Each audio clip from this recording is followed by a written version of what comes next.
to the Dungeon Plunger Podcast. My name is Jason Weeb, and this is the show in which I, a real-life janitor and dungeon master, teaches you how to plunge in and run a better Dungeons & Dragons game.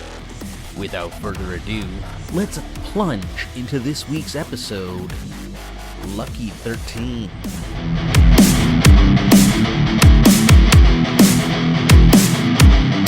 Welcome, Dungeon Plunger Union members! We're back. Another week has gone by. What's been happening? Well, first of all, I hope that everything's been going great with y'all. We only got so many days in this life to live, and we should try and maximize each and every one of them. What have I been doing? Well, it's been a busy week. You might be thinking to yourself, why is this episode called Lucky 13? Maybe you're not thinking that, but maybe you are. So I'm going to answer that question. First of all, this is the 13th episode of the Dungeon Plunger Podcast. Some people would say 13 isn't a lucky number. However, I was married on the 13th, which I'll admit perhaps is not doing justice to my thesis here. However, the photographer for our marriage, oh so many years ago, said that in Jewish tradition, 13 is a lucky number. I don't know if he was telling the truth, but so far, so good. And let's face it, 13 has made a bunch of franchises. I mean, we've got Friday the 13th series, and we've got the Friday the 13th TV series, which, when I was a kid, scared the living crap out of me. I don't know if you ever remember seeing that show. I thought it was like a TV series version of the Friday the 13th movie series, but it was actually its own little thing, and it would probably make a really great Call of Cthulhu or some sort of horror mystery kind of RPG campaign. So yeah, that's why this episode's called Lucky Number 13. Just kind of a note on numbering. I haven't really put numbers,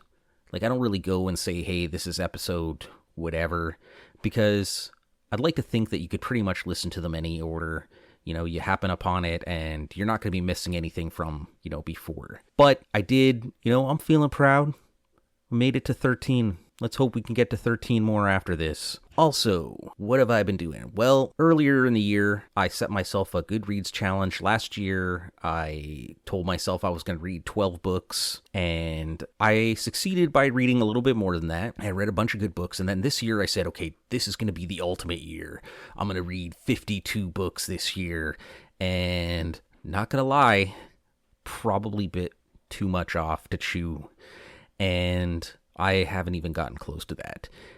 And between all the gaming that I've been doing and the podcasting and the magic and all the rest of life's sort of excitement, I have been reading a lot less than I would have liked to. And so I've been reading the BPRD comic series in graphic novel format. I really, really enjoy this series. I had read it a long time ago, and I actually ran a really cool D20 Modern campaign based off of the BPRD. Now, there was no Hellboy or Abe Sapien or any of those characters, but essentially I had made my own version of the BPRD and my players, created characters that, one was sort of like Blade-like vampire, but most people were like just regular humans, and they would go and investigate paranormal and strange stuff, and I mixed in some Call of Cthulhu scenarios and Delta Green scenarios, and I also used a bunch of like crazy D20 Modern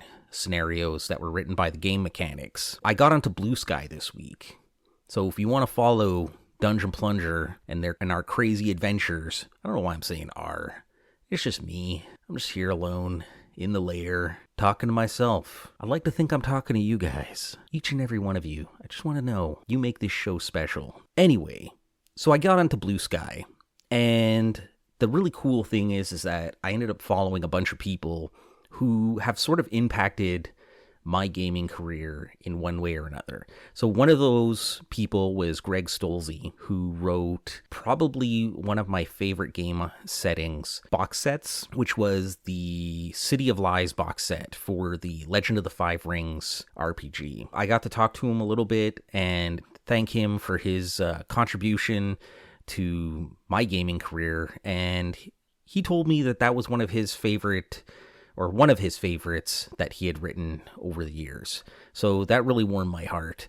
Another person was Rich Redmond, who was one of the big-time authors of D20 Modern back in the day, and also a owner of the Game Mechanics, which was like a little press that was putting out D20 Modern stuff.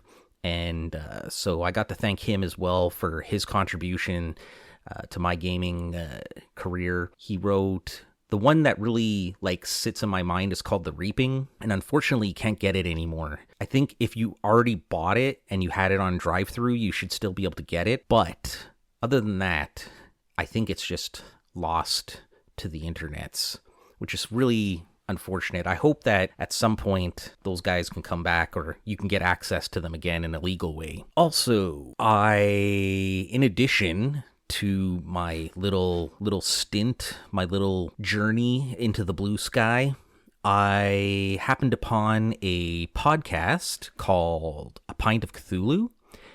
This podcast does a combination of interviews, mostly with small press indie games, and they do actual plays, which are pretty freaking awesome. And I was honored to be interviewed by them. I don't know exactly when that interview will be coming out, but when it does, I will let y'all know. But I have put their show in the show notes, so I highly recommend you take a look at it and, give them some love, man.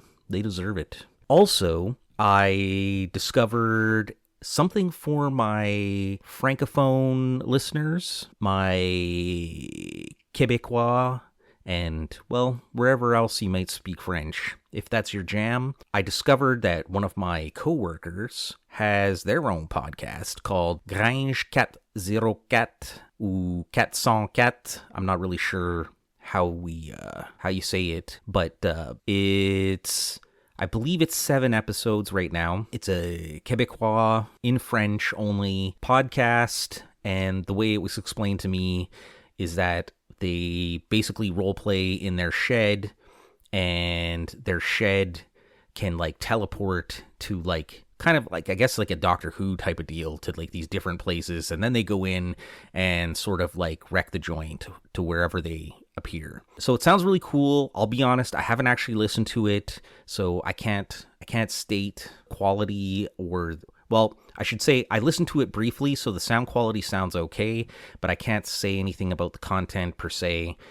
But if that's your jam and you're interested, listen to it. I would love for you to support my friend, and let me know what you think. Is it good? Is it suck? If it sucks, don't tell me. I mean, keep the suckiness to yourself. But if it's awesome, let me know. We don't need suck in this world. We have enough suck. We need more positive. As you can tell, it's been a busy week. Oh yeah, also gaming news. I have ran my session of Stars Without Numbers / Traveler Pirates of Drinax campaign. Things are heating up. The excitement is happening. I have a call this week that hits on Traveler, so I'll talk a little bit more about that later. But yeah, that was a great session. I'm not really sure when that's all going to start to wrap up because it just seems like it doesn't want to slow down. But there is talk of us doing a Hunter, the new version of Hunter, afterwards as a sort of little palate cleanser before we move on to doing the Masks of Nyarlathotep campaign. Also, I ran my Shadow Dark, A Hole in the Oak last night with my ladies group. We had so much fun. I have to say, I can't recommend this adventure more. It's such a great little scenario. Everybody had a lot of fun. I look forward to continuing along with that, and it looks like we may have a new player joining us for the next session, so that's pretty awesome. And lastly, I'm super excited. I got my solo YouTube channel happening. I got my first actual play of Ella's Tale using Shadow Dark, so I hope you take a look, check it out, let me know what you think. Give it some love, smash the likes, leave the comments, and all those cool things. It really means a lot to me. I'm looking forward to improving it, and I hope to have the next episode in that series out very shortly. Keep your eyes peeled and subscribe. Make sure that you get that notification, because that's what you say when you got a YouTube channel, right? So this week, we've got a ton of call-ins. I've got calls from BJ Boyd of the Arcane Alienist. I got K-Rod, otherwise known as Carl Rodriguez, from the GMologist Presents. I've got a new caller. I got this totally rad dude named Hayden. I got a call in from Nessa. And I got a call in from Matt from the Pint of Cthulhu podcast. And I got letters from the Age of Adventure and Mike.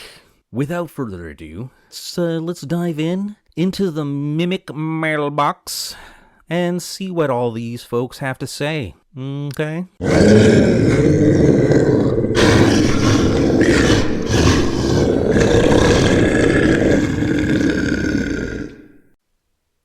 First up, we got BJ Boyd of the Arcane Alienist. I always find it impressive with all these different podcasts and all the cool names that they choose. I was thinking about BJ's channel called The Arcane Alienist. Like, an alienist was a guy who was like a precursor to the psychologist. So does that mean that BJ Boyd is a psychologist for wizards? You let me know, BJ. I'm curious. Anyway, more importantly, let's hear what BJ had to say. Hey, Dungeon Plunger, Jason, it's BJ from The Arcane Alienist. Getting caught up on your last couple of episodes. I know you'd mentioned in response to Joe's call about Masks of Nyarlathotep, whether Pathfinder could kind of go in that non-linear fashion.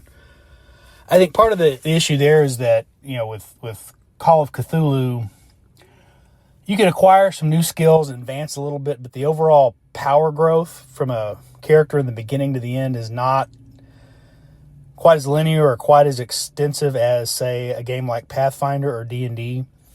So with Pathfinder, if you were to take a adventure path and try to reorder the books, the challenges they present would be mismatched to the expected character levels. So, I mean, it's probably possible. It would just take a little more thinking and a little more scaling up and scaling down, or the ability to just go wherever you want and then realize, hey, we're in over our heads here. We need to put a pin in this and come back after we've gained some levels, and kind of naturally find your way to the challenges you can face and overcome at your current level. So I think that's probably the main reason is, those adventure paths have to be somewhat linear based on your characters leveling up from the starting level to the peak of where they're going to be for that adventure path, as opposed to something written for Call of Cthulhu where you can, again, the power doesn't change that much for characters inherently, so they can kind of have a little more freedom to move about in a sandbox style. Anyway, just some thoughts there. Good episode. I'll talk to you later. Hey there, BJ. Thank you so much for your call. Really appreciate it. And you bring up some really great points. Number one, this is kind of the reason why I'm not a huge fan of level-based systems these days. I just find that treadmill of get more powerful, fight more powerful creatures just doesn't really do it for me anymore. I mean, maybe I'm wrong. There's something to be said about that style of play. I'm not hating on it, so definitely don't take it that way. There's a reason why D&D has been 800-pound gorilla in the RPG industry for as long as it has. It definitely has that staying power and that je ne sais quoi that makes it attractive. But I have been finding that a more flat level development has been what I enjoy more. I find having to constantly scale up challenges is frustrating. I've noticed that in my Stars Without Numbers game, where putting certain challenges in front of the players, and then all of a sudden it was very easy for them, and I was like, they leveled up, I forgot, so they're a little bit more powerful than they were before, and these things aren't as challenging as I thought, which is fine, because you need to have that verisimilitude and that chance for the players to feel like they've advanced and they have power. But onto more what you were talking about in terms of the ability to run a sort of, more of a sandboxy style D&D campaign. One of the things that struck me when you were calling and talking about this was the Against the Giants, the Steading of the Hill Giant Chief. I believe that's what it was called. And spoiler alert for those of you who haven't seen this adventure in 40 some odd years since this came out. I don't know. I want to say it came out in the 70s sometime. But bottom line is, that particular adventure was interesting in that the upper level of the steading was full of all these giants. Very, very high level, monsters to go up against.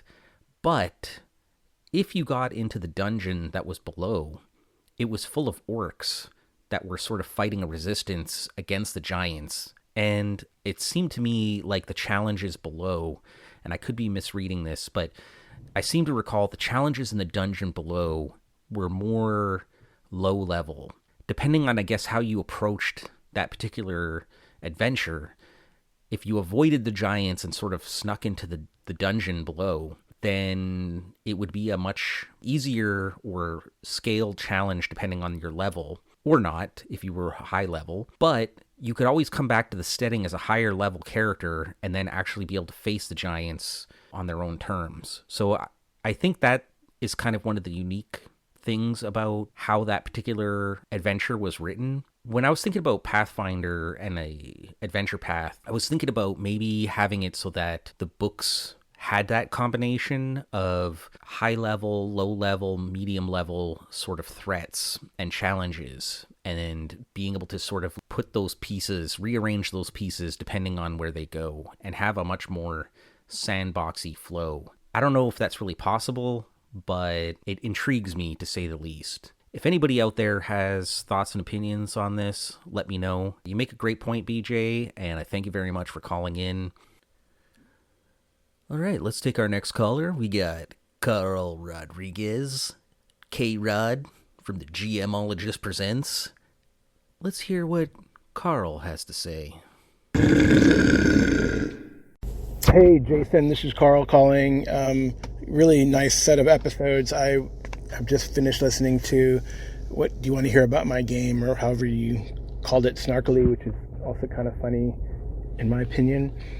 So here I'm going to tell you I'm not going to tell you a war story, but I am going to kind of highlight something very interesting, in that you were talking about mega dungeons and going into a dungeon like a repeated thing. And I kind of feel like I've always wanted to do one, but I don't know what the staying power is for something like that. I know most recently I did hit on something that I think might have some staying power, and that is using the Into the Odd system Mouse Ritter, the Tomb of a Thousand Doors. It seems very whimsical and kind of fun, and it's still a little dungeon delve, and it has some nice rules and some nice, actually very interesting, I think, random encounter mechanics that is not just a static number. It's like basically the chance of a random encounter can grow over time, which I think is kind of a very interesting mechanic.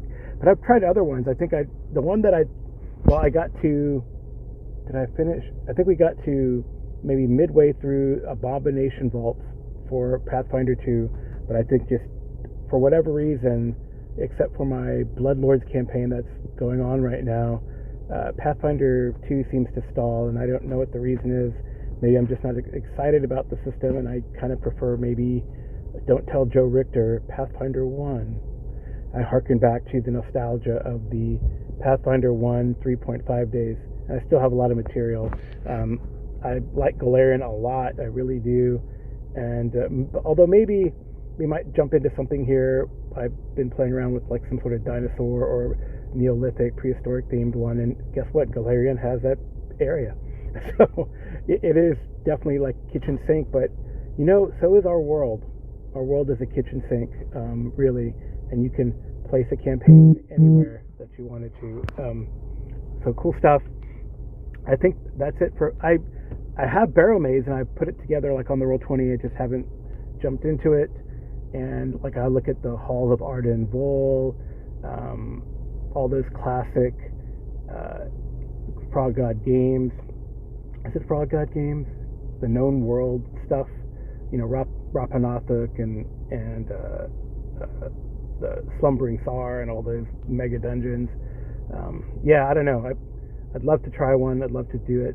I remember fondly Undermountain back in the AD&D 1E, 2E days, and we had a lot of fun down there.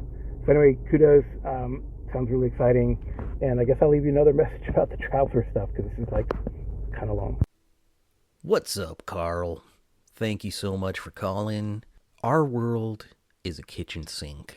I love that. That is so true. It's kind of strange that people would disparage something like Golarion, which allows you to play in all these different settings, when the reality is that all of these different parts of Golarion were, for the most part, taken from various real-world either cultures or times in history, or, just what a lot of the tropes in fantasy have been based off of historical fiction or mythology or even history. I may have said that way too many times, but y'all get what I'm saying here. When it comes to Into the Odd and Mausritter, that House of a Thousand Doors sounds really, really cool.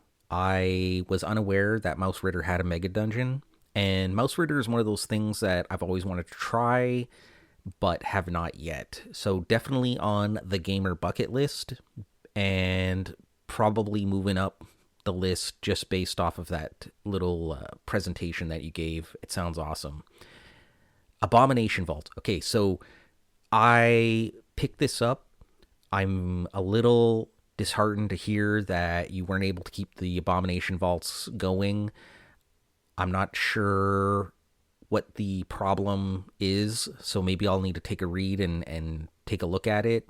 But I do feel like mega dungeons have a challenge when you're running them, because it is sort of that, or it can be that monotony of going over and over and sort of into the same place. And if it doesn't have something new, something compelling for the players to go in there, it can just become a sort of repetitive and kind of boring situation. So I think it's important that you sprinkle sort of like other types of adventures and other things going on during that time. For example, when I was running Tomb of Annihilation, my group finally made it to the actual Tomb of Annihilation, and we spent months in that dungeon. And at one point, I could feel the grind on myself.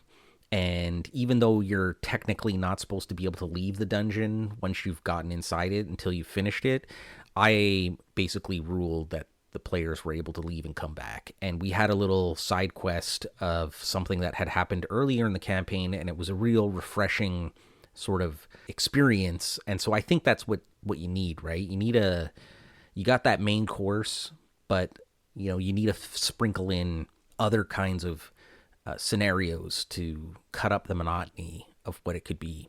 When it comes to Pathfinder 1 and D&D 3.5, 3.0, I have a lot of nostalgia for that, and I would really love to go back and do something like that. I just need to find a group that's down for the sickness to do the Pathfinder 1 thing. I don't know if I have the fortitude to run a high level Pathfinder, but I don't know. We'll see.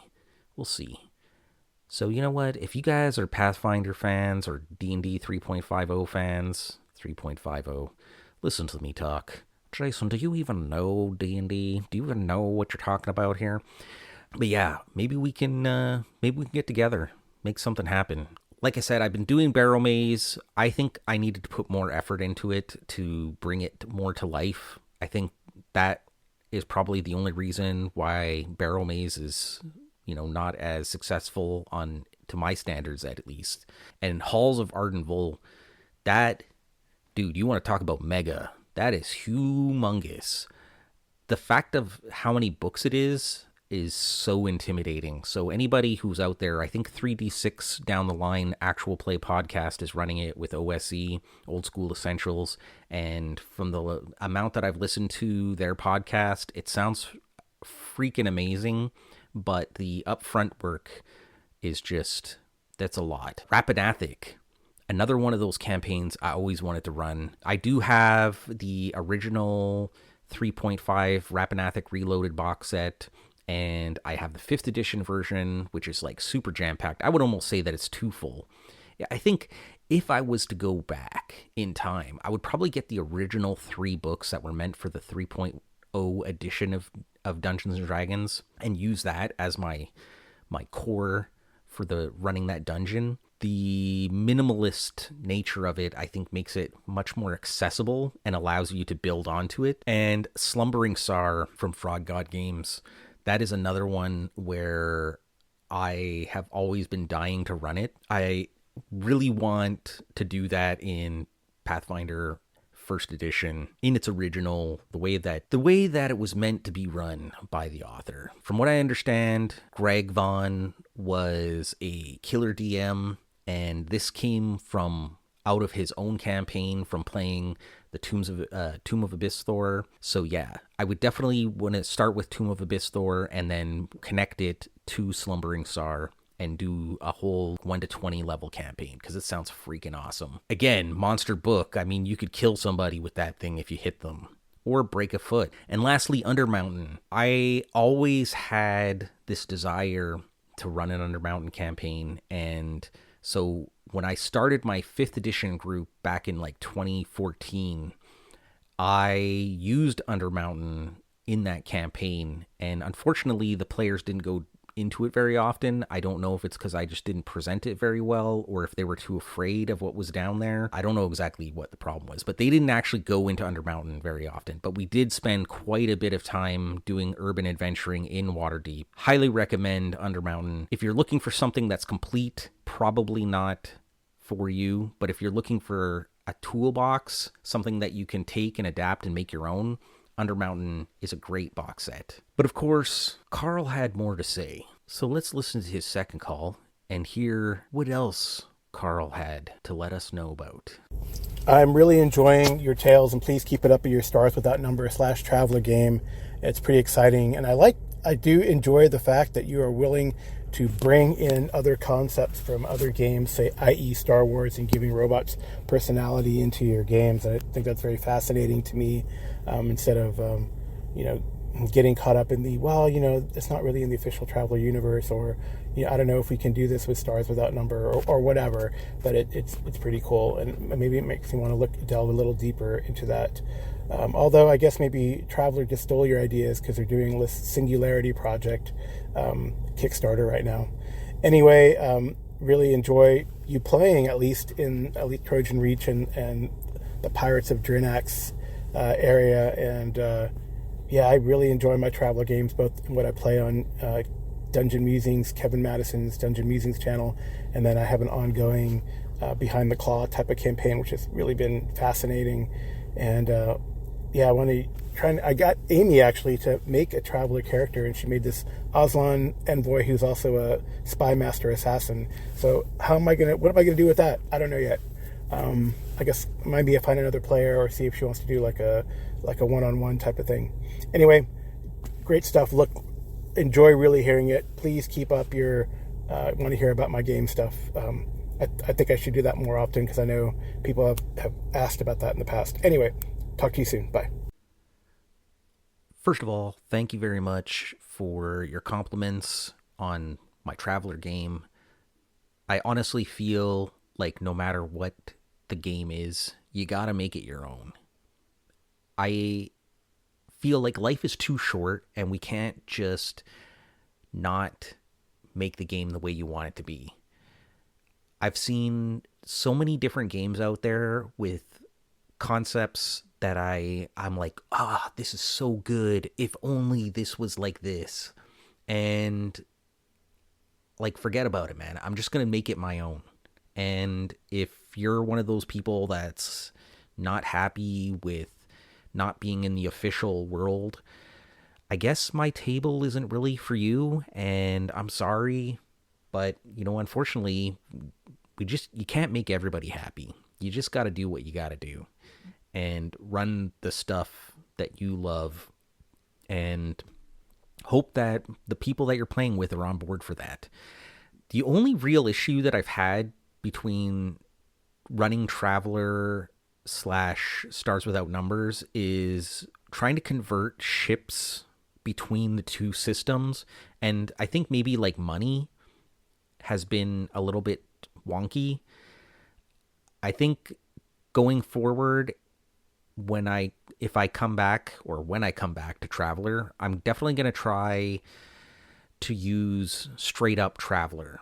Now, whether I'm going to do original, like classic Traveler, or if I'm going to do Mongoose second edition, that's still up there. Maybe I'll do Cepheus Engine, which is the sort of generic version of Traveler. I don't know yet, but that's sort of where I'm at. Just to make my life a little more simple when it comes to doing conversions if I want to steal stuff from Traveler. I can't believe that Mongoose Publishing stole my idea. That Kickstarter looks so awesome. I haven't backed it. Probably going to pick it up afterwards once it's been out there. I've been really, really trying to keep an eye on how much money I'm spending on stuff. It's hard. I really want to buy things. There's so many amazing things that are being published, both by mainstream publishers, but also indie publishers. Unfortunately, I just don't have the money to spend on all this stuff. And I have so much stuff already that it would be kind of ridiculous to not use it. But it does look fantastic. I think that just that Trojan Reach map, the system, just that alone is fantastic. You could do a huge campaign without even having any of the books, just the map. The Behind the Claw, I'm not sure if you're using the second Mongoose second edition version of Behind the Claw or which version you're using, but yeah, that feels, it's so full of ideas that you could use. And I love the fact that Amy created an Aislinn envoy spy master assassin. That sounds like a character that would totally fit in one of my games. And I hope to hear about what she gets up to in the Imperium. I'm really glad that you enjoyed hearing about my games. I kind of worried that people would be like, ugh, really, dude? Nobody wants to hear about your games. What kind of an ego do you have that you need to tell people?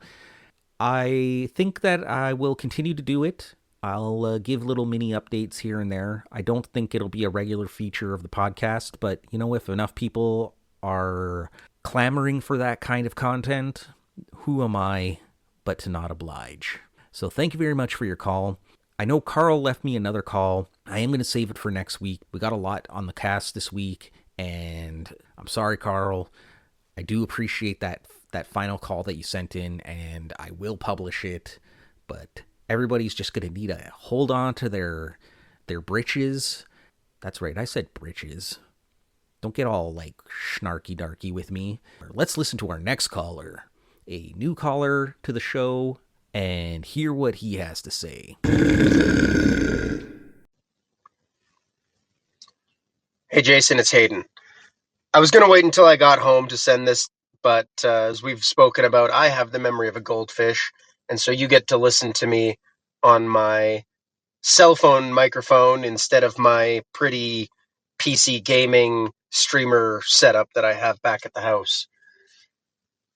I want to start out by saying that I really enjoy your podcast. I look forward to it coming out every week. I tend to listen to your podcast as I'm driving from province to province. My question for you is, how would you introduce the uninitiated to role-playing games, D&D? What would your elevator pitch to them be? To give a little context, I play in an online game with a couple of friends from the Pacific Northwest. I'm just a player in that game. I'm not the DM. But I want to start an in-person game with a group of friends that my wife and I have back here in Winnipeg, but none of them have ever played a role-playing game before. Not even close. No Baldur's Gate, nothing that even would open them up to this side. Keep up the good work, and elbows up! Hey there, Hayden. Thank you so much for your call. I hope you can survive the murder capital of Canada, stabby, Winnipeg. I appreciate that you take me on the road with you as you travel across this big country we call Canada, province to province, like the littlest hobo, doing whatever it is that you're doing out there. Whatever it is, keep up the great work, and I'm glad that I can accompany you. Now, going to your question, getting the uninitiated into D&D is a real challenge. And I'm not sure if it's actually possible. I mean, if people have never played any sort of fantasy style game, a board game, or they're not into, it depends on what their interests are. Like, are they into Magic the Gathering? Are they into anime? Are they into fantasy novels? Really, you need to kind of know if these people are kind of into the nerd tropes. If they're not into the nerd tropes, I don't think that there's anything that you're going to be able to say or do that's going to get them involved. That being said, you could always try to hit them up about nerd topics, kind of like go in with a soft kind of softball maneuver, see, where their interests lie. And if they're into board games, I might suggest Hero Quest as a way of opening it up. It's sort of a quasi board game / role-playing game, but mostly it's a board game. And from there, you might be able to step them up into an actual RPG. But going straight into the RPG scene, I am not sure how well that's going to work. Thank you so much for your call. I wish that I could give you a better answer.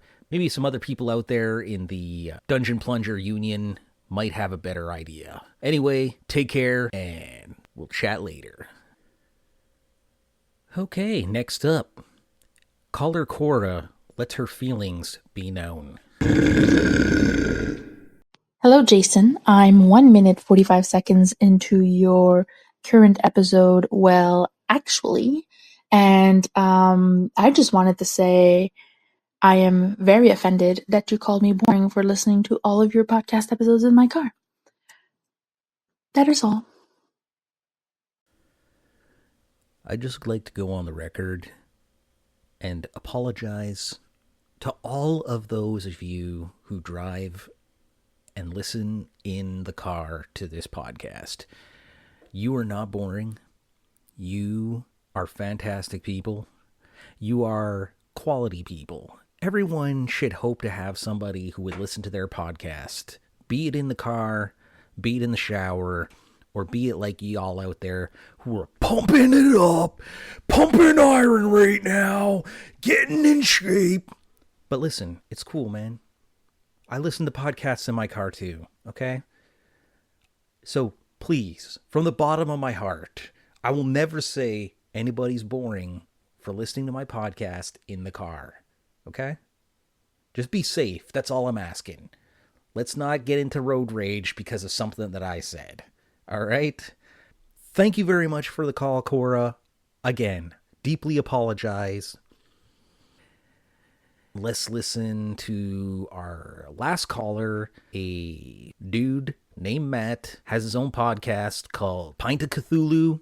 I highly suggest you check it out, and let's listen to what he has to say. Hello there, currently on episode 3, loving it so far. You come across very knowledgeable and yet humble at the same time. One question I want to ask you is how would you deal with burnout? Something that GMs come across quite regularly, I feel, but I'm interested to hear your take on it. Keep up the good work. Look forward to listening to more. Bye-bye. Thank you so much for the call, Matt. Really appreciate it. Glad that you're enjoying the show, and I'm glad that I stumbled upon your podcast. That's a great question, burnout. How would I handle that? I've definitely had this experience in my life. I feel like you're right. There's many game masters who have had the same experience. And I think that when it comes down to it, there's a bunch of different reasons about why people experience burnout. When I was in nursing school, we had this teacher who I didn't particularly get along with, and he was fond of all sorts of different little phrases that he liked to use all the time. One of them was, "Are you controlling your day, or is your day controlling you?" And another one that he used to say all the time is, "How is nursing like a pie?" And I really freaking hated that last one because the acronym doesn't really work for what he was saying, because a pie only counts as 4 of the steps in the nursing process, and there's actually 5. And why do I bring that up? Because ADPIE, ADPIE, stands for Assessment, Diagnosis, Planning, Implementation, and Evaluation. Now, first step is to assess, why are we experiencing burnout? And that can be for any number of reasons. Are we experiencing problem players at the table? Are we experiencing external factors in our life like stress, work, family? Are we grappling with rules that we don't really agree with and a system that is going counter to the kind of experience that we're trying to have? Are we just playing a game that sucks? I mean, sometimes that happens. Are we playing with people who are making it difficult? Are we having scheduling issues? I mean, there's just a variety of different reasons why you might be suffering from burnout. Are you constantly doing all the heavy lifting when it comes to the game? So that's the first step, is to figure out what exactly it is. What are all the different things, your assessment of what you think the burnout problem is. And once you've determined that it is in fact burnout, then you go into the planning stage. Planning is figuring out, how are we going to counteract this? I would say that if you are dealing with problem players and people that are making it very stressful for you to run the game, then you should have a conversation with those people. And that is easier said than done. I think that if your life is very busy, then maybe you need to take a step away from gaming. One that I missed out, and one that I experienced definitely, was depression.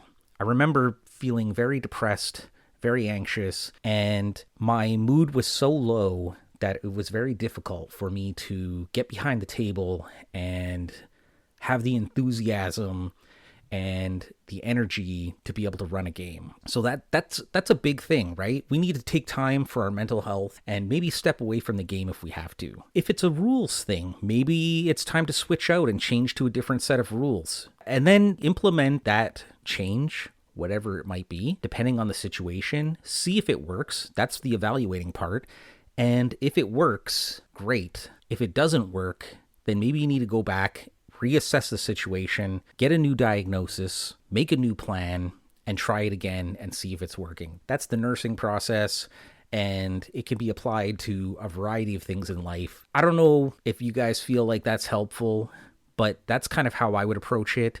I think the biggest thing is that there's no shame in saying, hey guys, I need a break. If somebody else could pick up the game mastering side of things for a little while so that I can just reestablish my own mental health and my own creative juices. Sometimes just changing systems or genres can just be all that you need. Or, having a month off and all of a sudden you're like, hallelujah, hallelujah, hallelujah. So, once again, Matt, thank you very much for calling in, and we will chat later. That was it for all the calls that we got, but I have a couple of letters here. The first one I got, this is off of the Audio Dungeon Discord. It's a very cool Discord where gamers can get together and chat about gaming. There's a lot of really cool people on there. There's a lot of cool different little channels. I know they're doing a big whole thing on slow reads of various books. So they've done the Lord of the Rings, and they've done The Hobbit, and I'm not sure what else they've done, but there's a lot of really good channels and a lot of really good people. So highly recommend that Discord. Very cool people. One of those wicked awesome patrons by the name of Age of Adventure said that they listened to the episode and that I had mentioned using players' outside experiences to enhance your game. He writes, another great episode. Thumbs up emoji. I don't mind players bringing in their outside knowledge into the game to enhance the game experience for everyone, but I draw the line at bringing in that knowledge and expecting some sort of advantage. For example, I was at a con once as a player, and one of the other players was the Last Boy Scout or something. That was a great movie with the one and only Bruce Willis, and I believe it was Jamie Foxx. I love that movie. It's one of my favorites, man. Anyway, let's get back to the letter.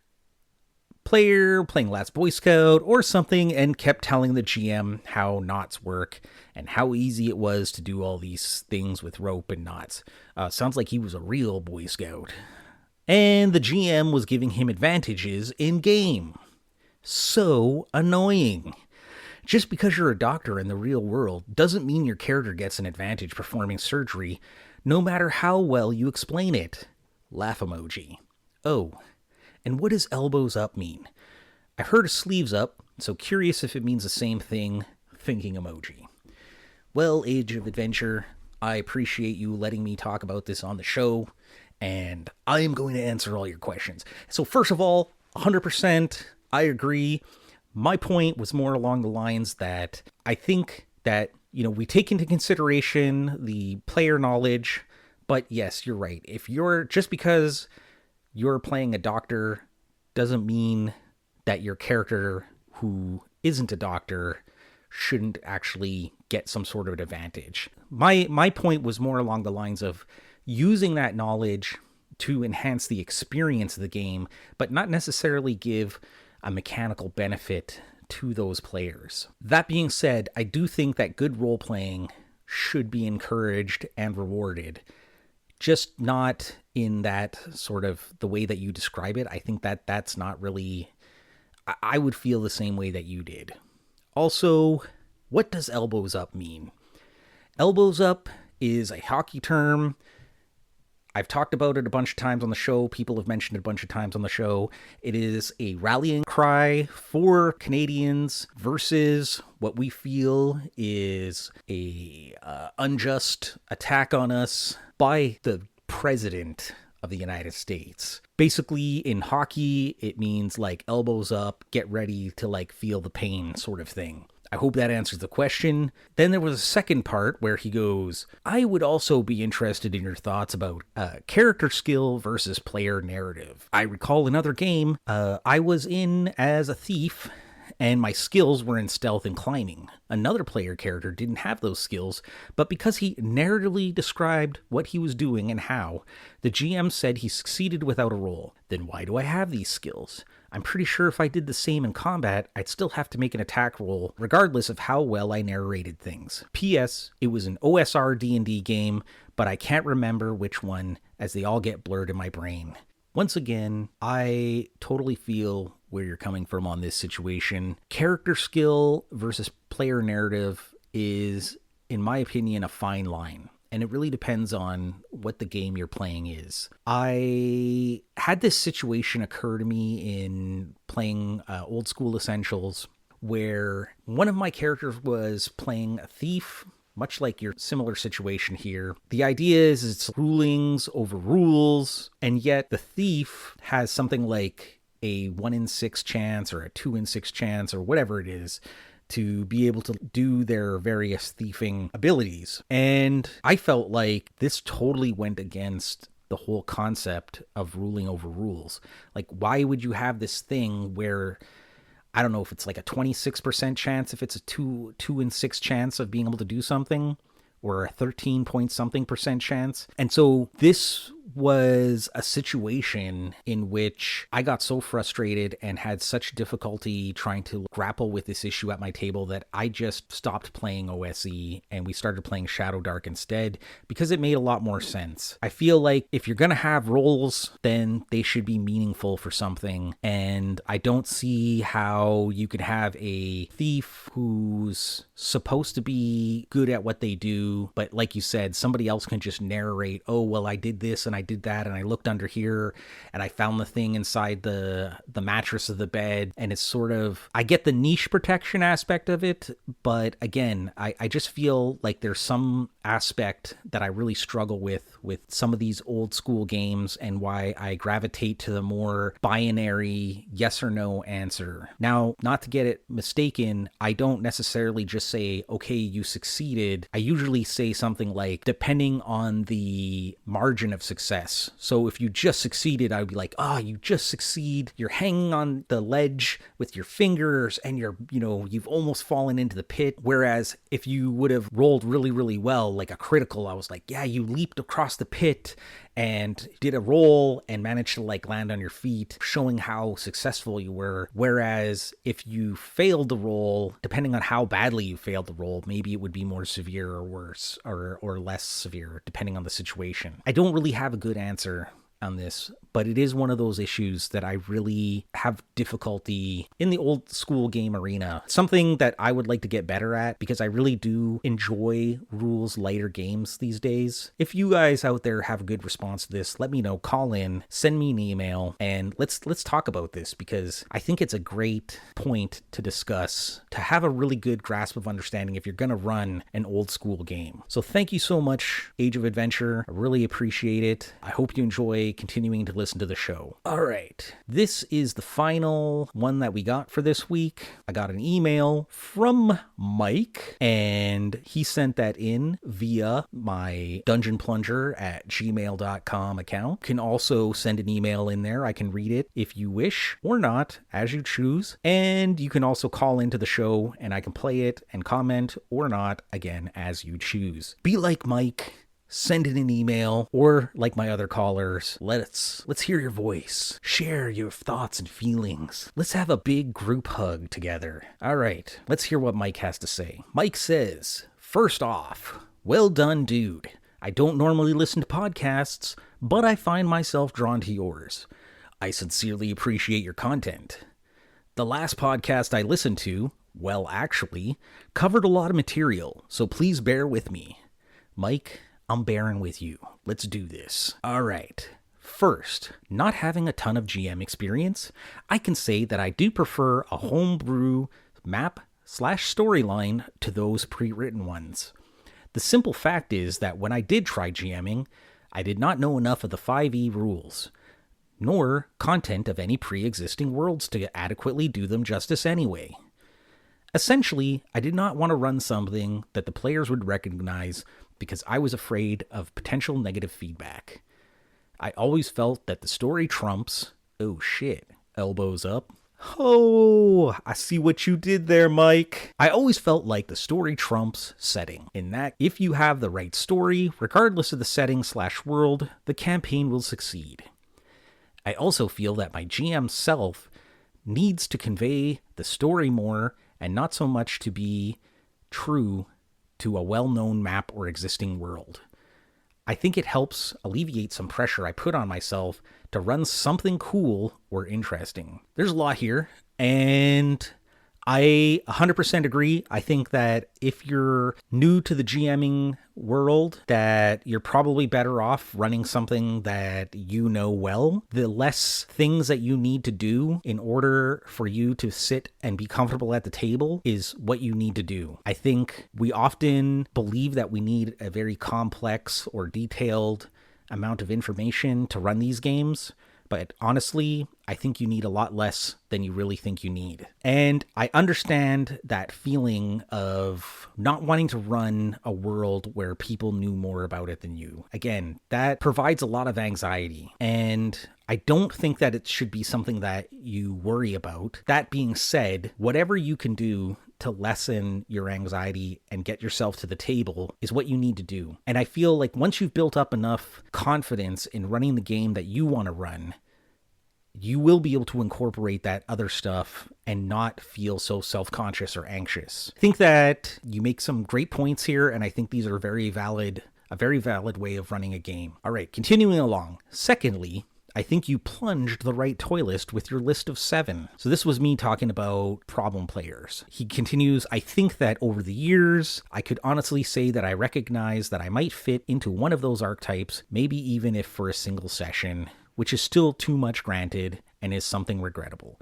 Okay, like, dude, first of all, I think we've all been one of those guys at some point, and obviously it's regrettable. That being said, that's part of what growing up is. You know, we're young, we're growing into the persons that we need to be, and sometimes it takes a little while for us to go on that journey and figure out who we are and what do we want from life, and what is the proper customs, rituals, and way to behave when you're at the gaming table. I mean, that's not like something that you're necessarily gonna learn from the book. That's just something that you're going to learn from experience, right? Carrying on, he says, I think, though, in general, we all have bad days, which can have an impact on our choices and could potentially influence how we deal with people at the board. It might also be purely innocent, where one player feeds off another for a session, perhaps reacting in a way that might have been taken out of context. I think context does matter. And again, I think you nail it on the head here. Sometimes we have bad days. We live in a very stressful world now. You know, I think back being a kid and thinking about some of the things that we felt were so important. And we didn't have the right kind of context and life experience to be able to understand what was going to be really important later on. And so everything was important to us during that earlier time in our life. I think that when you're talking about players feeding off another player, I think that's why it's important to cultivate the kind of experience and the kind of behaviors that you're willing to tolerate or not tolerate at your table. And I think making sure that people at your table feel safe, that they can be who they are, express themselves, and not be made to feel ashamed or stupid is really, really important, and that we should try not to be butt heads to each other. There's too much buttheadery out in this world as it is. Moving on. This is such a great letter. I'm so glad that he wrote this. Which brings me to point 3. So carrying on, he says, maybe the one archetype you missed was the Joker. Now, I like to have fun, and some of my most memorable sessions were full of laughs, but there exists the idea that too much of a good thing can still be too much. The Joker is the dude who just can't take anything seriously, not even for a minute. It can be bad when the GM wants to create a moody, somber, or otherwise dramatic scene, but the Joker just won't have it. To me, I think a balance is especially important. Of course, it always depends on the kind of game you're running, but from a purely player's perspective, the Joker can be really distracting at those key moments. But then again, I am a fun-sapping blue player. Okay, so what he's referring to here is how he plays Magic the Gathering and he plays blue, and everybody knows that blue players are the fun killers. I joke, I kid. Blue players are cool. Everybody's cool. If you like playing blue, not going to shame you, maybe a little bit. I kid. So maybe my view of what entertaining is skewed. Laughing out loud. Okay, so for this point, I 100% agree. I do think that the Joker is probably one of those problematic players. And I agree also, particularly if you're trying to run a horror-themed game, or, you know, maybe a more serious mystery, or, you know, anything with like a serious context to it. And I tried to find the article, but Dennis Detweiler, the dude who wrote Delta Green, I seem to recall him writing an article that was talking about how you really, if you want to run a really intense Delta Green game, you need to like squash that. You really need to like just crush the people who are going to, you know, try to laugh it up and really try to like bring the levity up in terms of it, because you want to have that sort of oppressive, isolationist, scary kind of feeling. And you really can't have it when there's always like a dick and fart joke that's coming into it. I couldn't find it. I'm sure that I read that somewhere. So if he didn't say that, I apologize. I can't prove it. Yeah, I think you make a really, really good point here, Mike. All right. Lastly, I tested the waters playing Ironsworn for a couple of sessions, and I came to the realization that I think the system might have a lot to do. I think that the system might have a lot to do with prevention of fun, and that we really need, as players, to take an honest look at what we like and don't like, as you said. Have that conversation with your GM. I realized I'm not a huge rules guy, preferring a good storyline, dialogue, and cool shit. I love the GMs that expect dwarves to talk with a Scottish accent, for example. Winky face. Or who will allow you to at least try to do some crazy thing. In my opinion, I think there is a reliance on good roles in the traditional RPG that distracts from the key concepts of fun and pretending. I don't know if good roles or good rules. Anyway, I think Ironsworn really got it right in their way of interpreting dice rolls in that sense. I've literally had the most fun I've had in years writing my own story and figuring out how to describe and deal with more than a few extreme misses. It was so fun hoping for a strong hit only to be waylaid with a miss. I had a blast not worrying much about modifiers or armor class. Remember Thaco? Worst thing ever in my opinion. LOL. Anyway, sorry for the long email, brother. I hope this helps support your channel. Peace, Mike.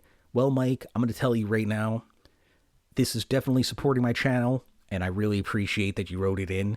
And I am so stoked that you played Ironsworn. I agree. It's a very cool game. I really like the way the dice rolling works in that game. I think takes a little bit of time to sort of understand how moves and all that kind of stuff work. But I feel like from the solo perspective, it's such a great system to allow you to like tell those stories. And I think that when you have your misses or extreme misses, that tends to be where some of the fun can come from. And it gives you a real honest way of telling a story where it's not always going to be you succeeding at everything that you do. I think that that's kind of where the drama comes from sometimes, is in the failures. Great letter. Thank you so much. I hope to hear from you again in the future. Well, folks, that's all for this week. No main topic, as we had a lot of callers and we had a lot of letters come in. And so I felt like this was a good place to leave it at. So my question for you guys is, what would you like to hear more of? What do you enjoy when you listen to this show? Let me know. You can send me an email. You can send me a voice message on the SpeakPipe. I'm also on Blue Sky now. I am the Dungeon Plunger. So you just look me up on any of those things. You'll find me there. Let's have a dialogue. And I'm really starting to think about what this podcast means to me and where I'd like to see it going in the future. I feel like it's really starting to develop its own sense of place and its own style. So I would really like to start building a community around this podcast, fostering a great community of like-minded individuals who love gaming in all its types and just like to talk about gaming. I don't want to say this channel is exclusively, or this show is exclusively for game masters. I try to put a focus on that because that is something that I'm sort of passionate about, but I love gaming in general. I love nerd stuff in general. The Star Wars, the like comic books, science fiction, you name it. I love the nerd stuff. And so I would like to get to know you guys better. I'd like to be able to talk with you all and really just share in this love of this hobby together. And so one of those things that I've been thinking about, I've been considering potentially starting a Discord. I don't know yet. I'm kind of curious to hear what you guys have to say about that. One of my concerns about Discord is the sort of siloing of people and groups, and that it sort of makes it, you got a group here and you got a group here, and there's not a lot of connection. And I know that the Audio Dungeon was sort of created with that concept in mind of a place where all gamers can hang out. But unfortunately, I think it's just the nature of the beast that makes it difficult in that particular format to allow large groups of people to sort of connect. Let me know what you think, and we'll see where that's going forward. So once again, I would just like to thank you all for listening, all the callers and all those who wrote in. Please give me a rate and a review on Spotify or Apple Podcasts. Leave a like in the comments, on the YouTubers, and I would really, really appreciate it. It would mean a lot to me. I'd like to get the word out, to spread it out, spread the love on the Blue Sky. And if you think that there's any other place where I should make my presence known, you let me know. And just to let you know, music as always by Alexander Kizanaku. Cover art by John McNally. Call in at SpeakPipe/The Dungeon Plunger. Send an email at dungeonplunger@gmail.com. Hit me up at The Dungeon Plunger on Blue Sky. And remember, when you're plunging into the dungeon and nature calls, watch out for mimics disguised as toilets. They're a pain in the butt. Elbows up! Greetings, listener. It is I, Hector, the real Dungeon Plunger. Not that poser, Jason.